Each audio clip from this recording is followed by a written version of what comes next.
Hi everyone, स्वागत है आप सभी का फिक्स टारगेट 2.0 परिवार के एक और नई क्लास में।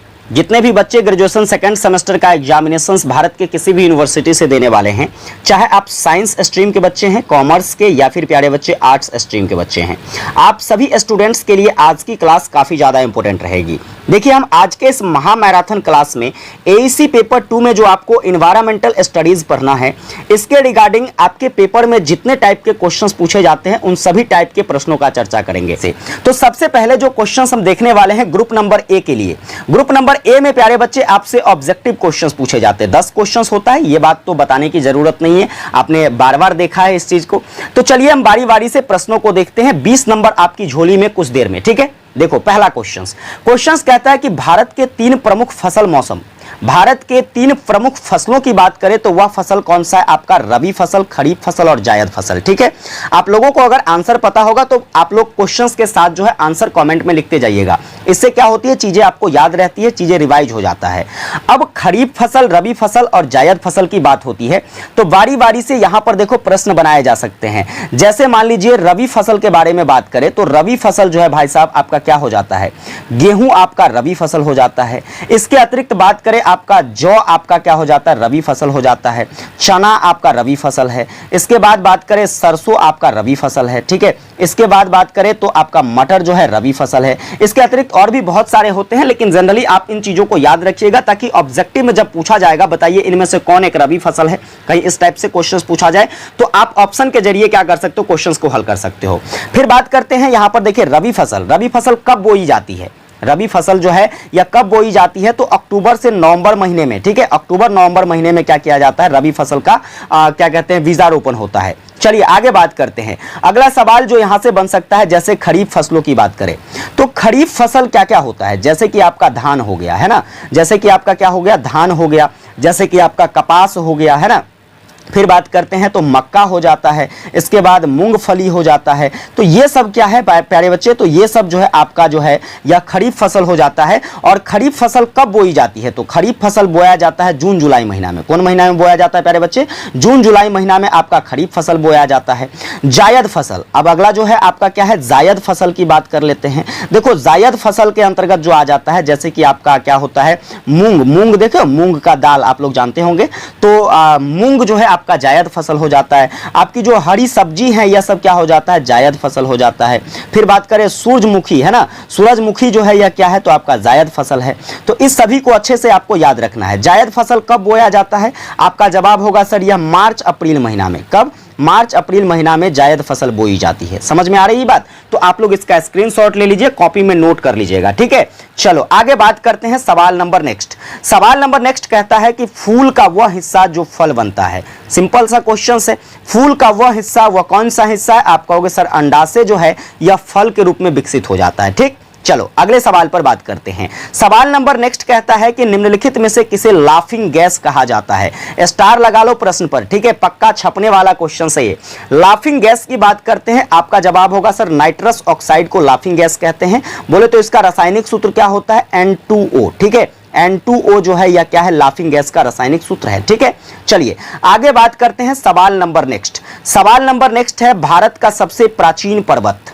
भारत का सबसे प्राचीन पर्वत अरावली पर्वत। कौन सा पर्वत? भारत का सबसे प्राचीन पर्वत अरावली पर्वत है। अरावली पर्वत की बात करते हैं तो देखो यह 870 मिलियन अरब वर्ष, ठीक है, 870 मिलियन अरब वर्ष पुरानी पर्वत है। समझ गए ना? चलिए इसके बाद यहां से प्रश्न बन सकता है क्या? तो यहां से प्रश्न बन सकता है, जैसे मैं आपसे पूछूं बताइए भारत की सबसे ऊंची चोटी कौन सी है?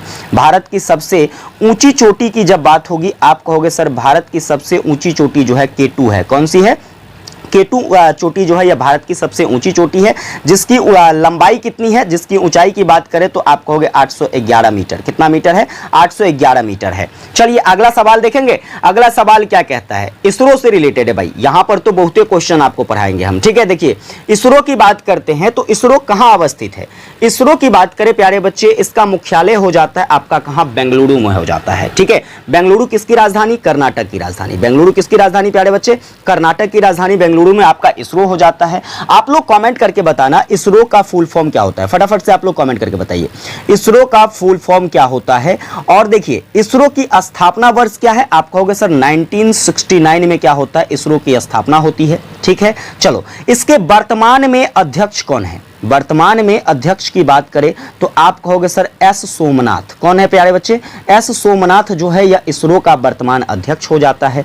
इसके बाद सवाल बन सकता है जो आपका भारतीय अंतरिक्ष कार्यक्रम है, ठीक है, भारतीय अंतरिक्ष कार्यक्रम, इस अंतरिक्ष कार्यक्रम का जनक किसे कहा जाता है, तो आप कहोगे सर इसके जो जनक हैं वह कौन है, विक्रम साराभाई। कौन है प्यारे बच्चे, विक्रम साराभाई को क्या कहा जाता है, तो भारतीय अंतरिक्ष कार्यक्रम का जनक कहा जाता है।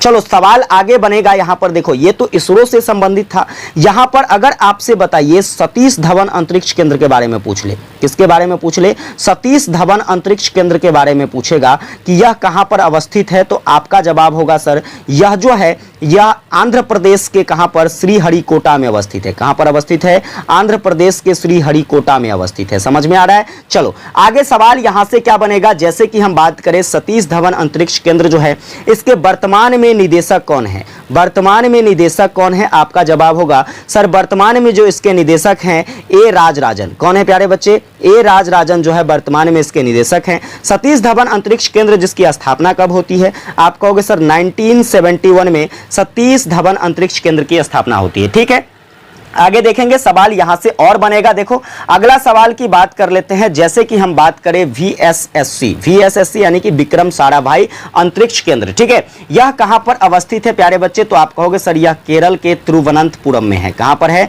केरल के तिरुवनंतपुरम में है। फिर बात करते हैं जैसे कि LPSC बोले तो तरल प्रणोदन प्रणाली केंद्र, यह कहां पर अवस्थित है प्यारे बच्चे, तो आपका जवाब होगा सर यह भी तिरुवनंतपुरम में ही अवस्थित है।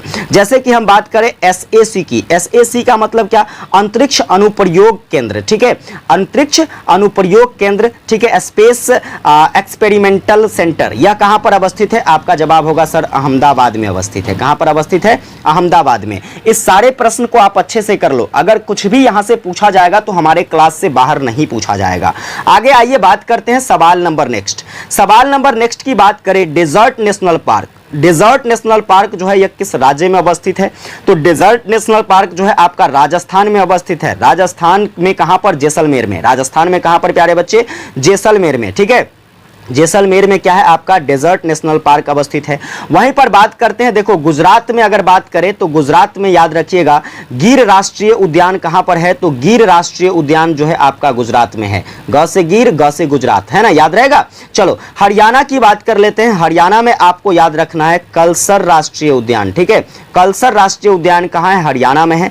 असम की बात करें तो देखो असम बहुत इंपॉर्टेंट है, काजीरंगा राष्ट्रीय उद्यान कहां पर है, असम में है। इसके बाद बात करते हैं मानस राष्ट्रीय उद्यान कहां पर है, तो असम में है। इसके बाद जो है ये सारे पॉइंट्स याद रखिएगा, आपको एग्जाम में यहां से प्रश्न बनाए जा सकते हैं। चलिए सवाल नंबर नेक्स्ट पर बढ़ते हैं। अगला सवाल देखो क्या कहता है, अगला सवाल कहता है कि दुनिया की पहले ग्रीन हाउस गैस निगरानी उपग्रह कौन सा है, स्टार लगाइए प्रश्न पर, ठीक है। ग्रीन हाउस गैस निगरानी उपग्रह की बात करते हैं, आपका जवाब होगा सर सबसे पहला दुनिया का इबुकी है, जो कि किसके द्वारा, तो प्यारे बच्चे यह जापानीज के द्वारा क्या किया गया था, इसका प्रक्षेपण किया गया था। किसके द्वारा, जापान के द्वारा इसका प्रक्षेपण किया गया था। चलिए कब प्रक्षेपण किया गया, आपका जवाब होगा सर यह 23 जनवरी 2009 में इसका प्रक्षेपण किया जाता है, इसको लॉन्च किया जाता है। चलिए आगे बढ़ते हैं सवाल नंबर नेक्स्ट।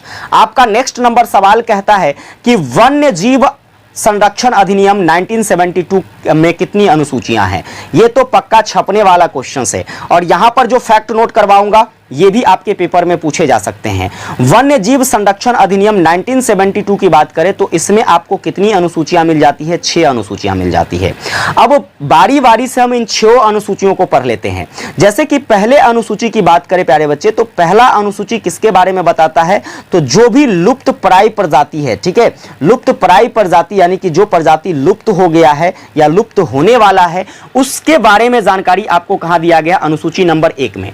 अनुसूची नंबर नंबर 2 में किसके बारे में बताया गया है? तो आप कहोगे सर इसमें जो है जानवरों के बारे में विशेष रूप से बताया गया। किसके बारे में? जानवरों के बारे में, जानवरों की विशेष सुरक्षा के बारे में बताया गया है। ठीक, चलो तीसरा और चौथा की बात करते हैं। तीसरा और चौथा की बात करते हैं। आप कहोगे सर जो भी ऐसा प्रजाति जिस पर कोई संकट नहीं है, संकट मुक्त प्रजाति के बारे में कहां पर बताया गया है? अनुसूची नंबर 3 और अनुसूची नंबर 4 में।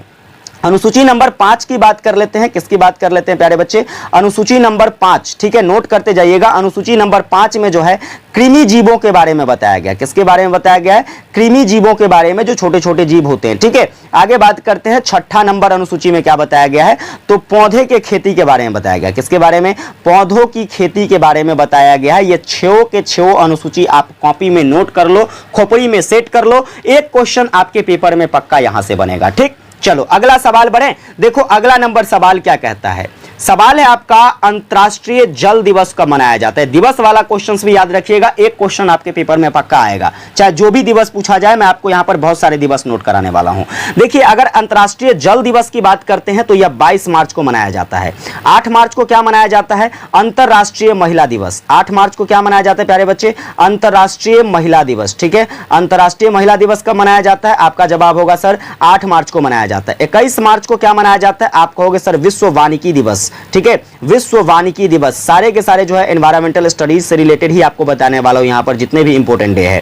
तो विश्व वानिकी दिवस कब मनाया जाता है? 21 मार्च को। 9 मार्च को क्या मनाया जाता है? आप कहोगे सर राष्ट्रीय मुक्ति दिवस। क्या मनाया जाता है? राष्ट्रीय मुक्ति दिवस कब मनाया जाता है? आपका जवाब होगा सर 9 मार्च को मनाया जाता है। स्क्रीनशॉट ले लीजिए, नोट कर लीजिए और याद कर लीजिए। ठीक, चलो अगला सवाल देखिएगा। अगला सवाल क्या है? अगला सवाल कहता है डैश बिहार की राजकीय पशु है। बिहार के राजकीय पशु की बात करें तो आप कहोगे सर बिहार का राजकीय पशु जो है वो गौर है। कौन है?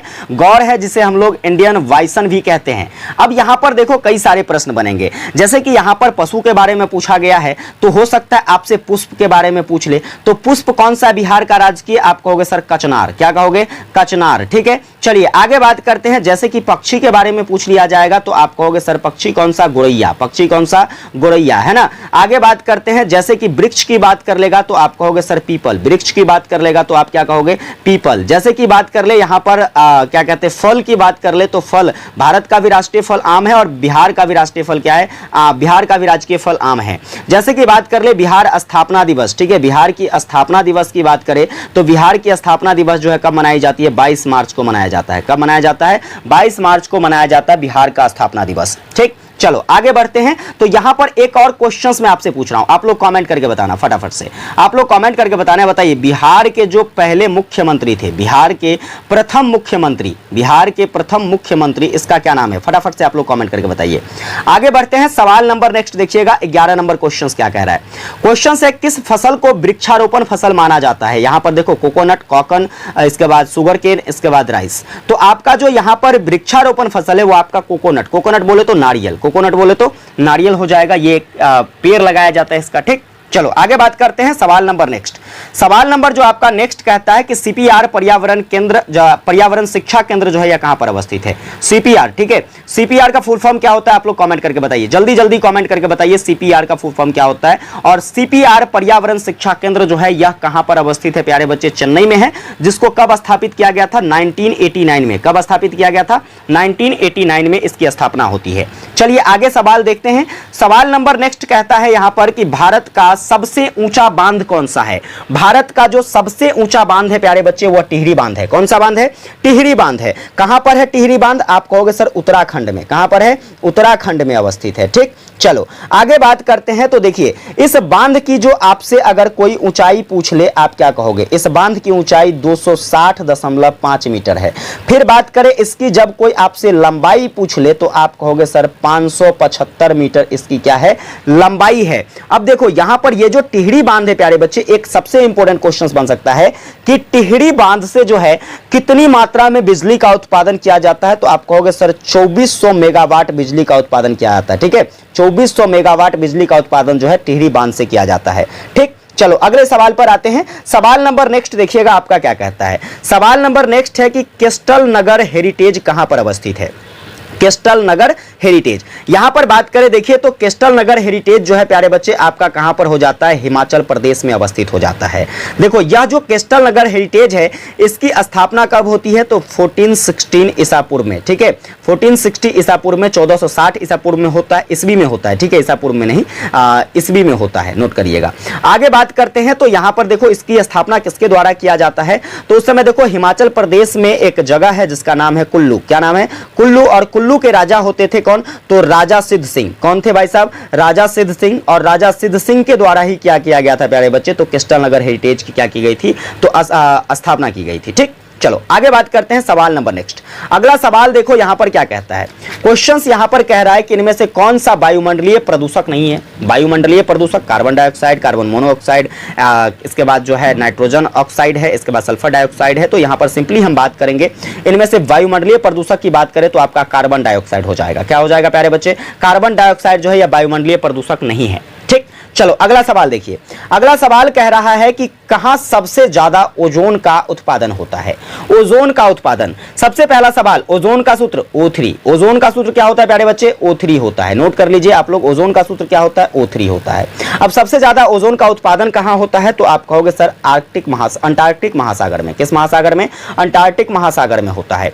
सवाल देखो यहां से क्या क्या बन सकते हैं, जैसे कि हम बात करते हैं, अगर मैं आपसे पूछूं ओजोन के बारे में तो यहां से बन सकता है क्या, तो स्ट्रेटोस्फीयर, ठीक है, स्ट्रेटोस्फीयर ओजोन जो है, ठीक है, स्ट्रेटोस्फीयर ओजोन जो है प्यारे बच्चे, इसका प्राकृतिक सिंक क्या है। इसका प्राकृतिक सिंक की बात करें तो आप कहोगे सर इसका जो प्राकृतिक सिंक होता है यह होता है हाइड्रोजन क्लोरोफ्लोराइड। ठीक है, फिर बात करें यहां पर देखिए अगला सवाल क्या बन जाता है, तो हाइड्रोकार्बन फ्लोराइड की बात करें, इसके बाद यहां से बन जाता है क्या, इसके बाद बन जाता है यहां पर जैसे कि ओजोन परत का क्षरण जो होता है किसके कारण होता है, ओजोन परत का क्षरण। तो ओजोन परत के क्षरण के लिए जो उत्तरदायी है वह कौन सा है, आप कहोगे सर नाइट्रोजन ऑक्साइड। क्या, नाइट्रोजन ऑक्साइड के कारण क्या हो रहा है, तो ओजोन परत का क्षरण हो रहा है। ठीक, चलो आगे बात करते हैं सवाल नंबर नेक्स्ट। सवाल नंबर नेक्स्ट है इनमें से कौन सा ग्रीन हाउस गैस है। ग्रीन हाउस गैस की बात कर ले तो प्यारे बच्चे ग्रीन हाउस गैस की बात करें तो आपका यहां पर क्या हो जाएगा, तो आपका हो जाएगा यहां पर ओजोन। ठीक है, क्या हो जाएगा, ओजोन हो जाएगा। ठीक, चलो सवाल नंबर नेक्स्ट देखते हैं। अगला सवाल यहां पर क्या कह रहा है, सवाल नंबर नेक्स्ट है आपका क्या, तो क्रूना राष्ट्रीय उद्यान कहां पर अवस्थित है। क्रूना राष्ट्रीय उद्यान, क्रूना राष्ट्रीय उद्यान की जब बात होती है तो सिंपली आप कहोगे सर क्रूना राष्ट्रीय उद्यान आपका कहां पर हो जाता है, तो यह मध्य प्रदेश में हो जाता है। कहां पर हो जाता है, मध्य प्रदेश MP में हो जाता है। फिर देखिए सवाल यहां से और भी बनाए जा सकते हैं, जैसे कि क्या पूछा जाएगा आपसे, उत्तर प्रदेश की बात करें तो उत्तर प्रदेश में कौन सा राष्ट्रीय उद्यान याद रखोगे, जैसे कि चंबल राष्ट्रीय उद्यान कहां पर है, आपका उत्तर प्रदेश में है। इसके बाद देखिए अरुणाचल प्रदेश की बात करते हैं तो नमदफा राष्ट्रीय उद्यान कहां पर है, नमदफा राष्ट्रीय उद्यान आप कहोगे सर उत्तर प्रदेश में है। इसके बाद जो है मोलिंग राष्ट्रीय उद्यान कहां पर है, मोलिंग राष्ट्रीय उद्यान ये भी आपका कहां पर है, तो अरुणाचल प्रदेश में है। जैसे कि कमलांग राष्ट्रीय, ठीक है, कमलांग राष्ट्रीय उद्यान कहां पर है, तो आप कहोगे अरुणाचल प्रदेश में है। हरियाणा में देख लीजिए, हरियाणा में अगर बात करें तो जैसे कि सुल्तानपुर राष्ट्रीय उद्यान कहां पर है, तो सुल्तानपुर राष्ट्रीय उद्यान जो कि आपका कहां पर हो जाता है, हरियाणा में हो जाता है। चलो सवाल अगला देखते हैं। अगला सवाल क्या कहता है, आपका जो अगला सवाल है प्यारे बच्चे, भारत का पहला सबसे बड़ा हरित हाइड्रोजन संयंत्र किस राज्य में लगा है। तो भारत का सबसे पहला और सबसे बड़ा जो है, ठीक है, भारत का सबसे पहला सबसे बड़ा हरित हाइड्रोजन गैस संयंत्र जो है यहाँ पर कहां पर लगाया गया है, आपका जवाब होगा सर असम में लगाया गया है। कब लगाया गया, तो आप कहोगे सर 20 अप्रैल 2022 को लगाया गया। ठीक है, 20 अप्रैल 2022 को लगाया गया। चलिए नोट कर लीजिएगा इसको। आगे आइए, सवाल नंबर 19 कहता है क्या, क्वेश्चन है कि किस स्तर में किस स्तर के ऊपर ध्वनि जो है यह हानिकारक होता है। तो सिंपल सी बात है 120 डेसिबल से ऊपर की ध्वनि क्या होती है, हमारे लिए काफी ज्यादा हानिकारक होता है। वैसे जनरली बहुत सारे बुक्स में आपको 80 डेसिबल बताएगा, ठीक है, 80 डेसिबल बताएगा, तो जनरली आपको यहां पर याद रखना है 120 डेसिबल से जब आप ऊपर की ध्वनि को सुनते हैं वो आपके लिए हानिकारक होता है, वह काफी प्रदूषक होता है। ठीक, चलिए ध्वनि मापने की इकाई, ठीक है, आपसे पूछा जाएगा ध्वनि मापने की इकाई। तो ध्वनि मापने की इकाई की बात करें प्यारे बच्चे तो आप कहोगे सर डेसिबल। क्या कहोगे, डेसिबल। ठीक है, चलो आगे बात करते हैं। सवाल नंबर अगला क्या बनेगा, अगला सवाल बात कर लेते हैं, कहता है अम्लीय वर्षा मुख्य गैसों के कारण होता है। अम्लीय वर्षा किसके कारण? सल्फर डाइऑक्साइड और नाइट्रोजन डाइऑक्साइड के कारण। किसके कारण? सल्फर डाइऑक्साइड और नाइट्रोजन डाइऑक्साइड के कारण। अगला सवाल देखो, कहता है कि फोटोकेमिकल स्मॉग, ठीक है, फोटोकेमिकल स्मॉग जो है यह किसके द्वारा, किसके प्रदूषण से संबंधित है? आप कहोगे सर यह हवा के संबंधित है, ठीक है, हवा से संबंधित है आपका फोटोकेमिकल स्मॉग। अगला सवाल कहता है कि एक पारिस्थितिकी तंत्र में ऊर्जा का क्या होता है? पारिस्थितिकी तंत्र में ऊर्जा निकलती है? बिल्कुल नहीं। प्रवाह होता है? बिल्कुल नहीं, इनमें से कोई नहीं। देखो यहाँ पर अवशोषित होती है। क्या होता है? ऊर्जा का अवशोषण होता है पारिस्थितिकी तंत्र में, ठीक है, एक से दूसरे में, दूसरे से तीसरे में, तीसरे से चौथे में, इसका क्या होता है? ऊर्जा का अवशोषण होता है, ठीक। अगला सवाल देखना यहाँ पर क्या कह रहा है, वन महोत्सव, विश्व वन महोत्सव कब मनाया जाता है? तो यह जुलाई महीने में मनाया जाता है।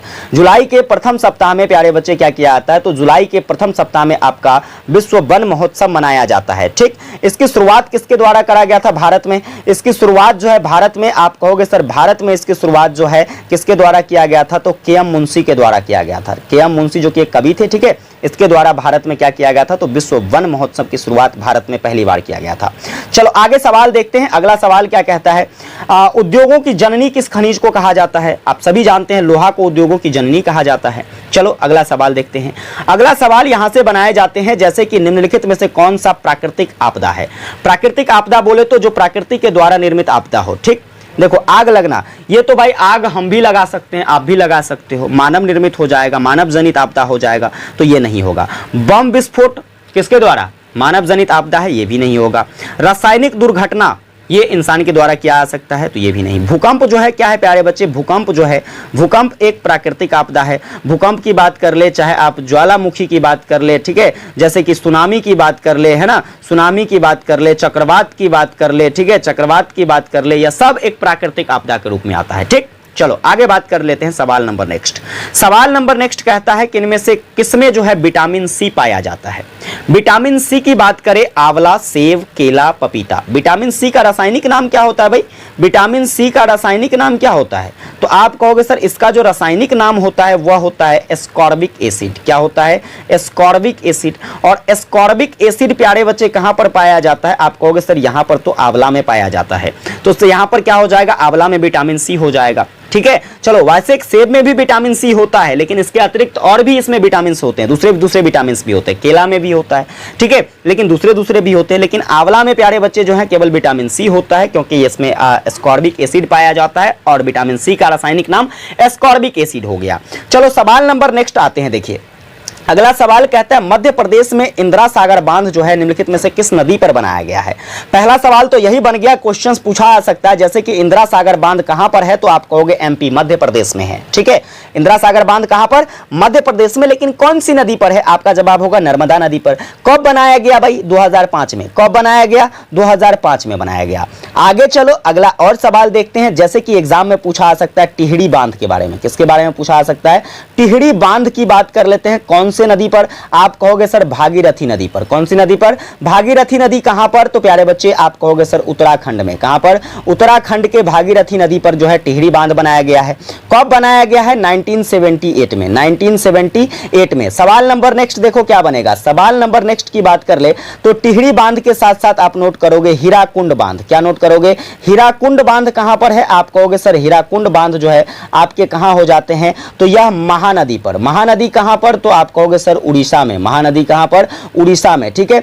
यह कब बनाया जाता है? आप कहोगे सर 1957 में बनाया जाता है। कब बनाया जाता है? 1957 में। सवाल नंबर नेक्स्ट देखना आगे बनेगा, जैसे कि हम बात करें यहां पर हीराकुंड बांध के बाद नोट करिएगा भाखरा नांगल बांध। क्या याद रखोगे? भाखरा नांगल बांध की बात करें, ठीक है, भाखरा नांगल बांध की बात करें तो यह आपका सतलज नदी पर है। किस नदी पर है प्यारे बच्चे? सतलज नदी पर। कहां पर? तो आप कहोगे सर हिमाचल प्रदेश में। कहां पर है प्यारे बच्चे? हिमाचल प्रदेश में है। कब बनाया गया यह बांध भाई? तो यह बांध बनाया गया था 1948 में। कब बनाया गया था प्यारे बच्चे? 1948 में बनाया गया था। चलो इसके अतिरिक्त एक और क्वेश्चन नोट कर लीजिए, जैसे कि हम बात करें सरदार सरोवर बांध की। किसकी बात करते हैं? सरदार सरोवर बांध की। सरदार सरोवर बांध कहां पर है? आप कहोगे सर नर्मदा नदी पर। कौन सी नदी पर है? नर्मदा नदी पर आपका सरदार सरोवर बांध। कहां पर? तो गुजरात में। कहां पर? गुजरात में, ठीक है। यहां पर देखिए, यहां पर इंदिरा सागर बांध जो है मध्य प्रदेश में नर्मदा नदी पर, और यहाँ पर जो है सरदार सरोवर बांध नर्मदा नदी में, कहां पर, गुजरात में।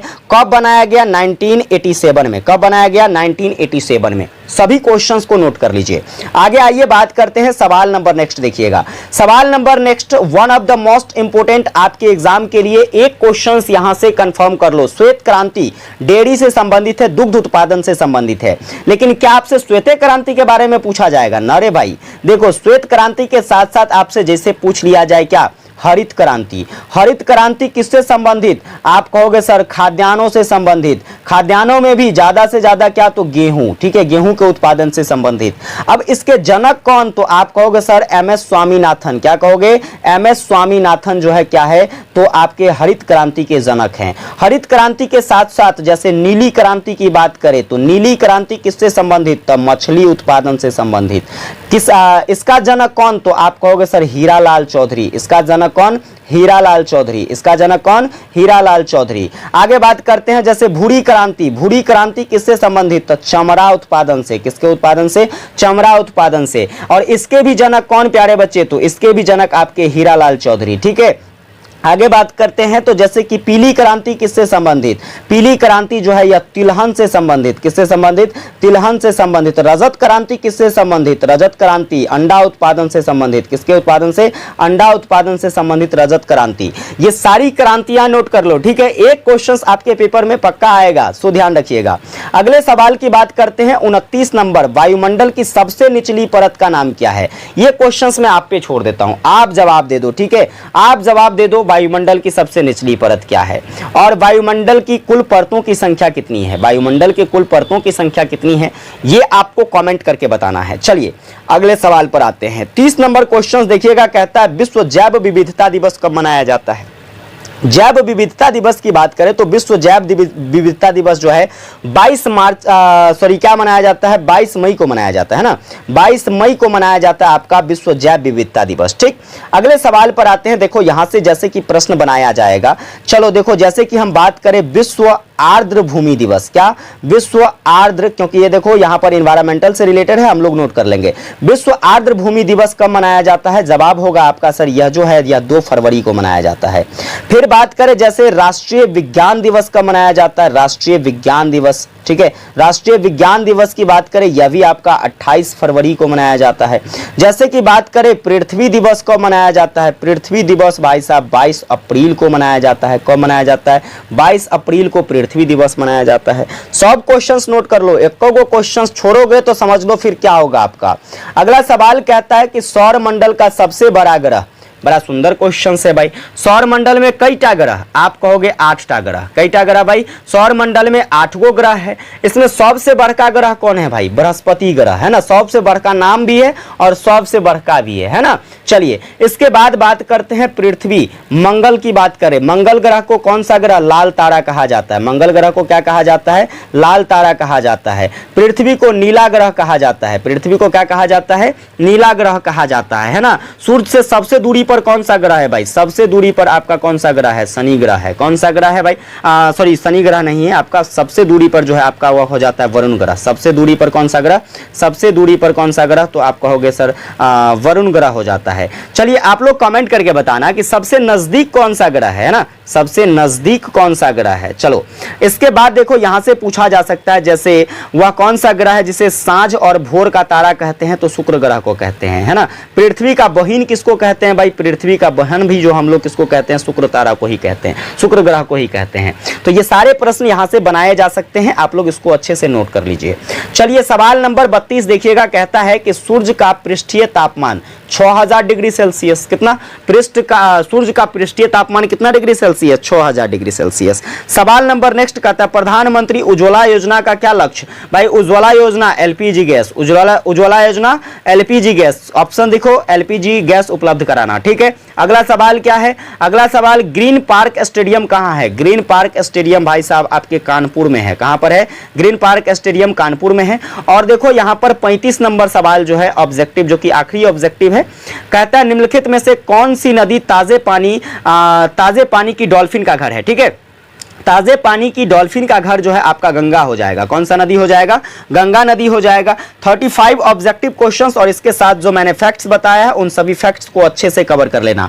आपका एक क्वेश्चन परीक्षा में छूटने वाला नहीं है, समझ गए ना? सारा का सारा ऑब्जेक्टिव क्वेश्चन हमारे क्लास से देखने को मिलेगा।